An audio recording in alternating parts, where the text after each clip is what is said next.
Alrighty, ready when you are, Ernie. Alright, Okay. and action. Hi, I'm Chrissy with Out of Time Productions. I am here with Yuri. Hi. He is anime fan actor, voice actor. I'm also a fan actor, for the record. I've been a fan ever since before I was an actor, so I am a fan actor. I think you just came up with a new term for me. Yeah, I think a lot of factor. anime voice actors nowadays, they became anime voice actors because they're such fans of what they do. It's true. That's really true. Yeah, it's funny. It's true for a lot of people, but not for everyone. So whenever I run into an actor who's in anime, who I respect and who's really good, I just always assume that they're a fan, and sometimes they're not. You know, I'll start to geek out with them over something. They're like, I don't know what you're talking about. I'm like, but you're so good at this. How could you not? And they're like, oh, right, you're just a good actor. You know, which happens. What actually got you into anime and voice acting? Well, as far as anime is concerned, I started out on Speed Racer. Hi, Peter Fernandez, who's here at the convention. Isn't that awesome? Battle of the Planets, Star Blazers, and then there was sort of like nothing for a little while, and then came Robotech and blew my head apart. And then, the next segue was like Akira and, stuff like that. And, so, I mean, I've been a fan for a long time.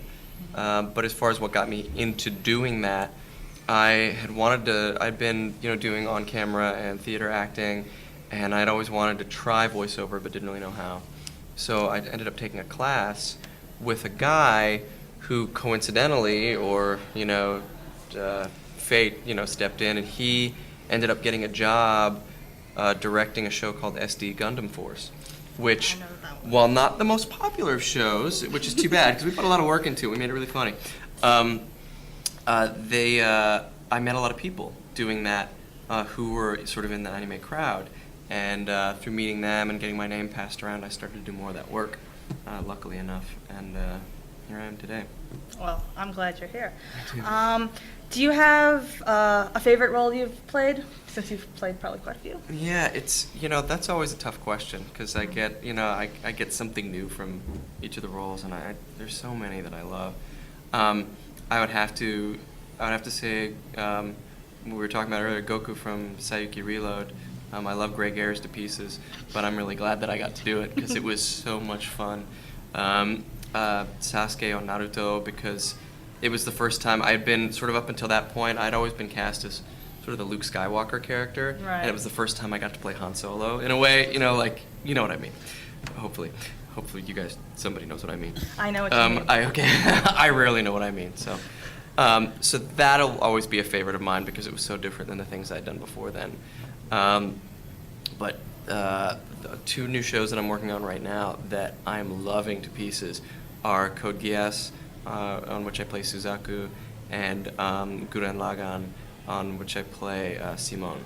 Both really, really smart, well-written, cool shows. And then you venture off from anime, and I got to play Superman on Legion of Superheroes. Superman, right? I still can't say that with a straight face. Superman. And the Prince of Persia video games, I got to play the Prince for a while, and that was just so great. I mean, there's so many great characters out there that I've been lucky to play. Afro Samurai, so great. Anyway, I could go on forever. I know that didn't answer your question really, but hopefully it was enough. It is a hard question to answer. I've seen other interviews where the actors have a hard time answering that. Yeah. Is there any particular character, not necessarily a character you played, that you think was a really great character? They're all over the place. Characters that I wish I'd played. I was very sorry to, not sorry because somebody got to do it, and I'm sure they're very happy, and the show's coming out well. But I would have loved to have played, honestly, either L or Light on Death Note, and was very unhappy when it went to Canada. And it's on a similar note, I got to play Haseo in the .hack GU trilogy of games, but then the Roots show, went to Canada as well, and so I didn't get to reprise that role, and I loved playing Haseo. There's another one of my favorites. But yeah, I mean, the list goes on and on. There's so many good shows out there, which honestly, I could not do all of them. So it's okay that the wealth gets shared. But yeah, I'm full of good stuff. Do you have a particular favorite anime? There's, once again, there's so many. Mm. I mean, you know, I mentioned some of the early ones that I watched, and then Robotech, you know, was so seminal for me. And then a little later on, I got into a lot of the darker stuff that I had never, that just blew my mind. You know, stuff like Supernatural Beast City and Ninja Scroll and Kite, and you know, all the stuff that American animation never shows you, unless you're Ralph Bakshi.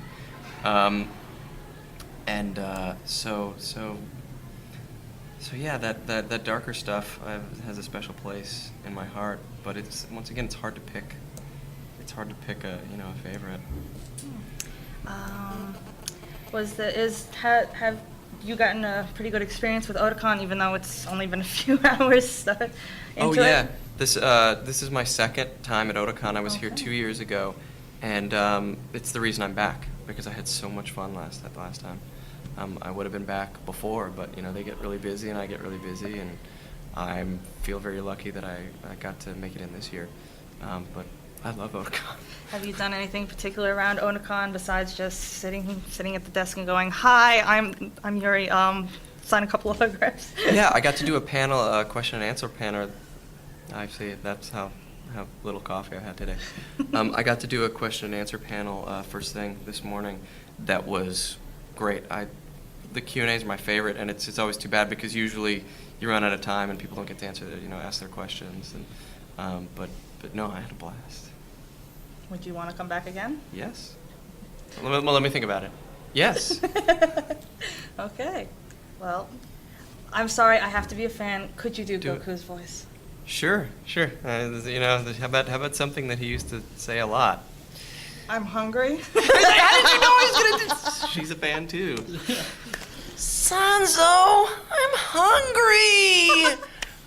That was really sort of his MO, wasn't it?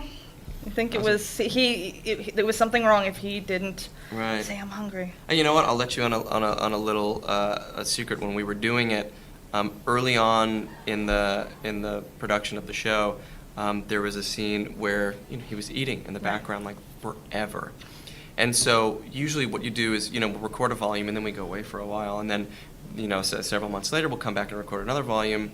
And to make sure you remember the character that you did, they will often play like a sound bite of something you did before to get you back in the head of the character. And Christy Reed, the voice director on that, who I loved to pieces, she always played the same sound bite for me coming back in volume after volume, and it was that one of Goku eating. So she'd go, "Okay, let me, Yuri, I know it's been a little while since you've been in, so let me play a voice ref for you." And they would play it, and it's basically me just going, "Oh, so good! Seriously?" For like a minute long. Well, that's And- Goku. Yeah, I know, and that always got me back into it, and she knew that, and it always made me so happy to go back in on the first day of recording a new volume because she would play that. Well, I think there was one episode where Goku didn't eat, and that's how they knew it wasn't really Goku. Right, see? Well, thank you so much for Thank you, spending time with us Certainly. to have this conversation. Thank you Certainly. so much. Okay, we'll see you guys later, and we'll hopefully have the fans POV up soon. Take care, everybody.